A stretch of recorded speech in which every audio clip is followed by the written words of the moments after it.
Hello everyone, welcome back to film Explaino. Film की कहानी base है एक स्नाइपर पे जिसने बहुत से अमेरिकन सोल्जर्स को मौत के घाट उतारा। अमेरिका और इराक की जंग खत्म हो जाती है, लेकिन फिर भी 2 अमेरिकन सोल्जर्स को इराक में भेजा जाता है एक पाइपलाइन की हिफाजत करने के लिए, क्योंकि वहाँ पे वर्कर्स सेफ नहीं थे। कोई था जो उनको शूट कर रहा था। अमेरिकन स्नाइपर मैथ्यूज और आइजैक को वहाँ भेजा जाता है। इन दोनों का काम था उन लोगों को मार देना जो उन वर्कर्स को शूट कर रहे थे। वो दोनों तेज धूप में पत्थरों के बीच में छुप के दुश्मनों को ढूंढ रहे थे। काफी ज्यादा ढूंढने के बाद भी उन्हें कोई नजर नहीं आता और उन्हें वेट करते करते 22 घंटे पूरे हो गए थे। मैथ्यूज का सब्र टूट रहा था। वो आइजैक से कहता है, मुझे लगता है यहाँ कोई नहीं है, और वो यहाँ से उठ के नीचे की तरफ जाना चाहता है, लेकिन आइजैक उसे रोक लेता है। आइजैक उसे कहता है हो सकता है यहाँ कोई स्नाइपर हो, और वो स्नाइपर जूबा भी हो सकता है जो इराक का नंबर 1 स्नाइपर था और वो बहुत खतरनाक था। लेकिन मैथ्यूज की बात ये कह के डाल देता है, सिर्फ 30 सेकंड में कोई 8 लोगों को कैसे मार सकता है। मैथ्यू को लगता है यहाँ जितने भी लोग मारे गए उन पे किसी ग्रुप ने हमला किया, लेकिन आइजैक को लग रहा था कि यहाँ कोई ना कोई स्नाइपर है। अब उन्हें वेट करते हुए 22 से भी ज्यादा घंटे हो गए थे और मैथ्यू का सब्र जवाब दे गया था और अब वो नीचे की तरफ जा रहा था। आइजैक उसे रोकता है, लेकिन वो उसकी बात नहीं मानता। आइजैक का पूरा ध्यान मैथ्यू पे था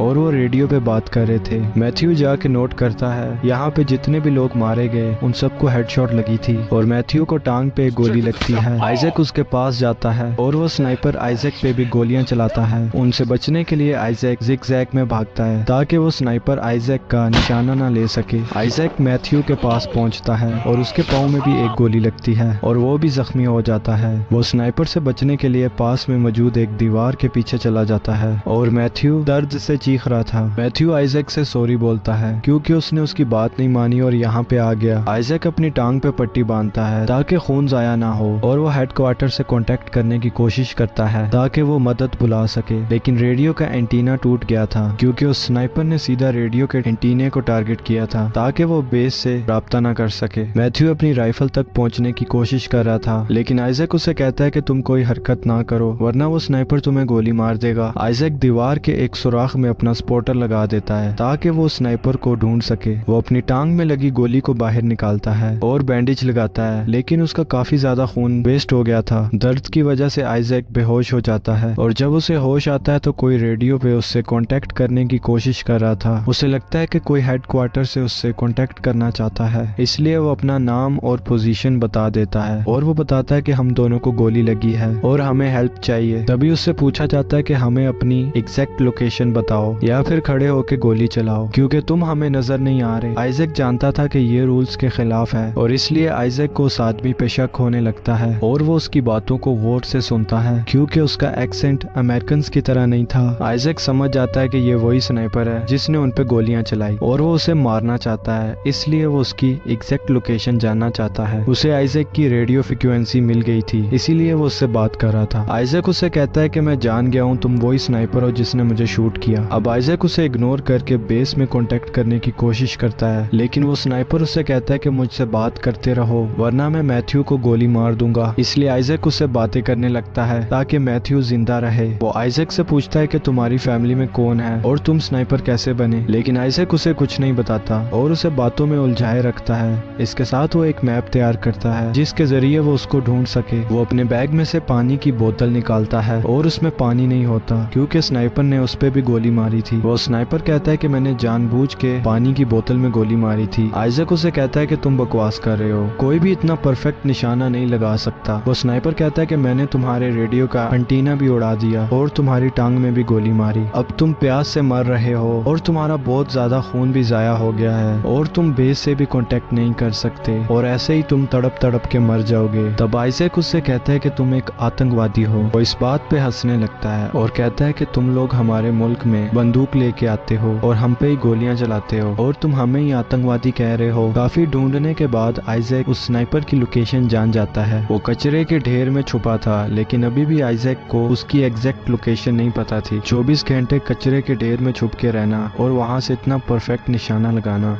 ये काम सिर्फ जूबा ही कर सकता था, जिसने 50 से भी ज्यादा अमेरिकन सोल्जर्स को मौत के घाट उतारा और उसे बहुत ढूंढने की कोशिश की गई, लेकिन वो आज तक कभी मिला ही नहीं और उसे गोस्ट भी कहा जाता है। आइजैक उसे कहता है कि तुम जूबा हो, लेकिन वो आदमी जूबा होने से इनकार कर देता है और वो कहता है कि मैं एक आम आदमी हूँ। आइजैक उसकी लोकेशन पता करने के लिए अपनी गन के ऊपर जैकेट और अपना हेलमेट लगा के उसको दीवार से ऊपर करता है, लेकिन वो स्नाइपर उस पे फायर नहीं करता क्योंकि वो जानता था कि ये आइजैक की चाल है। कुछ देर बाद वहाँ आंधी चलने लगती है और आइजैक उसका पूरा फायदा उठाता है। वो एक मरे हुए सोल्जर के पास जाता है और उसका बैग उठा के वापस वॉल के पीछे छुप जाता है ताकि उसे इस बैग में से कोई जरूरी चीज मिल सके। वो वापस आता है तो देखता है कि उसका स्पॉटर टूट चुका है। रेडियो पे मैथ्यू की आवाज आती है। उसे पता चलता है कि मैथ्यू अभी भी जिंदा है। वो मैथ्यू को स्नाइपर की लोकेशन बताता है और स्नाइपर को अपनी बातों में लगा के रखता है ताकि मैथ्यू राइफल तक पहुंच सके। वो स्नाइपर बताता है कि वो इराक में एक टीचर था। एक दिन अमेरिकन ने सारे बच्चों को मार दिया और तब से उसने अमेरिकन से बदला लेने का फैसला किया। तेज हवा की वजह से काफी धूल उड़ी थी, जिसकी वजह से वो स्नाइपर मैथ्यू को देख नहीं पा रहा था। इस सब के बीच मैथ्यू अपनी राइफल तक पहुंच जाता है और वो आइजैक की बताई हुई लोकेशन पे फायर करता है। मैथ्यू गन रीलोड कर रहा था,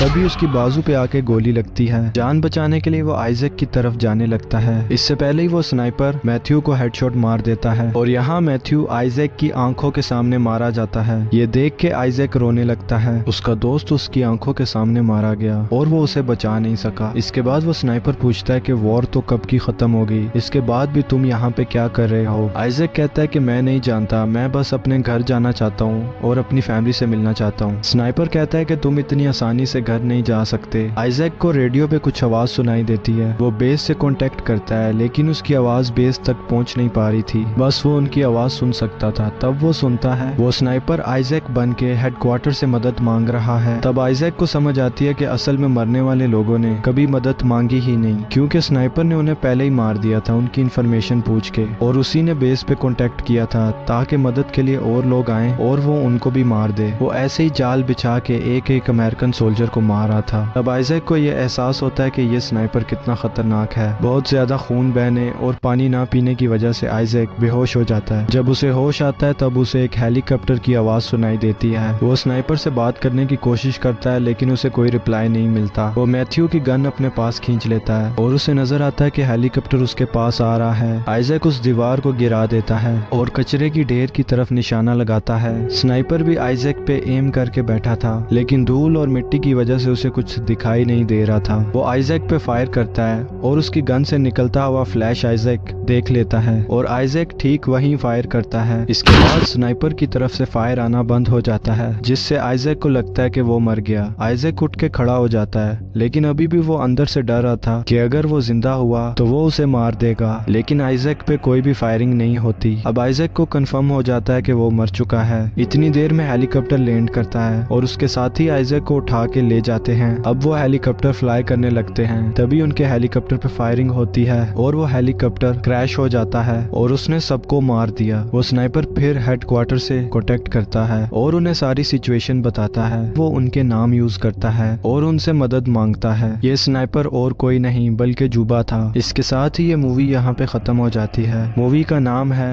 द वॉल और ये 2017 में रिलीज हुई थी।